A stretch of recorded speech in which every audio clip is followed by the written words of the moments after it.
Hi മക്കളെ, നമ്മൾ anatomy of flowering plants എന്നുള്ള ചാപ്റ്ററിൽ ഏറ്റവും മോസ്റ്റ് ഇമ്പോർട്ടൻ്റ് ആയിട്ടുള്ള ഏറ്റവും കൂടുതൽ തവണ നീറ്റിന് ചോദിച്ചിട്ടുള്ളതുമായ ഒരു ഏരിയയാണ് നമ്മൾ എപ്പിഡെർമൽ ടിഷ്യൂ സിസ്റ്റം എന്ന് പറയുന്നത്. അതുമായി ബന്ധപ്പെട്ട ഒരു ടോപ്പിക്കാണ് നമ്മൾ ഡിസ്കസ് ചെയ്യുന്നത്. വളരെ ഇമ്പോർട്ടൻ്റ് ആണ്, എല്ലാവരും ഓർത്തിരിക്കുക. അപ്പോൾ നമുക്കറിയാം പ്ലാന്റ്സിൽ 3 ടിഷ്യൂ സിസ്റ്റംസ് ആണുള്ളത്. എപ്പിഡെർമൽ ടിഷ്യൂ സിസ്റ്റം ഉണ്ട്, ഗ്രൗണ്ട് ടിഷ്യൂ സിസ്റ്റം ഉണ്ട്, അതുപോലെ തന്നെ വാസ്കുലർ ടിഷ്യൂ സിസ്റ്റം ഉണ്ട്. എപ്പിഡെർമൽ ടിഷ്യൂ സിസ്റ്റം എന്ന് പറഞ്ഞാൽ എപ്പിഡെർമിസ് ഉണ്ട്, എപ്പിഡെർമൽ അപ്പൻഡേജസ് ഉണ്ട്, അതുപോലെ തന്നെ സ്റ്റൊമാറ്റ ഉണ്ട്. എപ്പിഡെർമൽ അപ്പൻഡേജസ് എന്ന് പറഞ്ഞു കഴിഞ്ഞാൽ എല്ലാവർക്കും അറിയാം റൂട്ട് ഹെയറും ട്രൈക്കോമാണ്. Root hairs are always unicellular എന്നറിയാം, അവർ അബ്സോർപ്ഷൻ ഓഫ് വാട്ടർ ആൻഡ് മിനറൽസിനാണ് സഹായിക്കുന്നത്.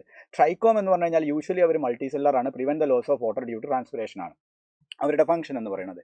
ഇനി നമുക്ക് പഠിക്കാനുള്ള സ്റ്റൊമാറ്റയാണ് ഗ്യാഷ്യസ് എക്സ്ചേഞ്ചിന് സഹായിക്കുന്നത്. ഈ സ്റ്റൊമാറ്റയുടെ സ്ട്രക്ചർ നോക്കുമ്പോൾ നിങ്ങൾക്കറിയാം, ഒരു സ്റ്റൊമാറ്റയിൽ 2 ഗോഡ് സെല്ലുകളാണ് ഉണ്ടാവുക. ഗോഡ് സെല്ലുകൾ ബീൻ ഷേപ്ഡ് ആണെങ്കിൽ അത് ഡൈക്കോട്ടാണ്, ഡംബൽ ഷേപ്ഡ് ആണെങ്കിൽ അവർ മോണോക്കോട്ടാണ്. ഈ ഗോഡ് സെല്ലുകൾക്കിടയിലുള്ള ഈ ഗ്യാപ്പിനെ പറയുന്ന പേരാണ് സ്റ്റൊമാറ്റൽ പോർ അല്ലെങ്കിൽ സ്റ്റൊമാറ്റൽ അപ്പർച്ചർ എന്നാണ് പറയുക. ഗോഡ് സെല്ലുകൾക്കുള്ളിൽ ക്ലോറോപ്ലാസ്റ്റുകൾ ഉണ്ടായിരിക്കും. ഗോഡ് സെല്ലിൻ്റെ ഏറ്റവും ഇമ്പോർട്ടൻ്റ് ആയിട്ടുള്ള പ്രത്യേകതയാണ് ഗോഡ് സെല്ലുകളുടെ ഔട്ടർ വോൾ തിന്നാണ്, inner wall thick and elastic ആണ്. Note my point. Outer wall തിന്നാണ്, ഇന്നർ വോൾ തിക്കാണ്, ഇലാസ്റ്റിക് ആണ്. ചിത്രത്തിൽ തന്നെ നിങ്ങൾക്ക് കാണാം, കട്ടിയുള്ളതാണ്, ഇലാസ്റ്റിക് ആണ്. ഇനി നമ്മൾ പറയാൻ പോകുന്നതാണ് ഈ ഗോഡ് സെല്ലുകൾക്ക് ചുറ്റുമായിട്ട് ഒരു സ്പെഷ്യലൈസ്ഡ് ആയിട്ടുള്ള എപ്പിഡെർമൽ സെല്ലുകളെ നിങ്ങൾക്ക് കാണാം. ആ സ്പെഷ്യലൈസ്ഡ് എപ്പിഡെർമൽ സെല്ലുകളെ പറയുന്ന പേരാണ് സബ്സിഡിയറി സെൽസ് എന്നാണ് വിളിക്കുക. സബ്സിഡിയറി സെല്ലിന്റെ പുറത്ത് കാണുന്ന ഇവരാണ് എപ്പിഡെർമൽ സെല്ലുകൾ. ഇതാണ് നമ്മുടെ സബ്സിഡിയറി സെൽസ് എന്ന് പറയുന്നത്. ഈ സബ്സിഡിയറി സെൽസും അതോടൊപ്പം തന്നെ ഗോഡ് സെല്ലുകളും ഈ സ്റ്റൊമാറ്റൽ അപ്പർച്ചറും കൂടി ചേർന്ന ഈ ഭാഗത്തെ വിളിക്കുന്ന പേരാണ് സ്റ്റൊമാറ്റൽ അപ്പാരറ്റസ് എന്നാണ് വിളിക്കുക. Stomatal apparatus.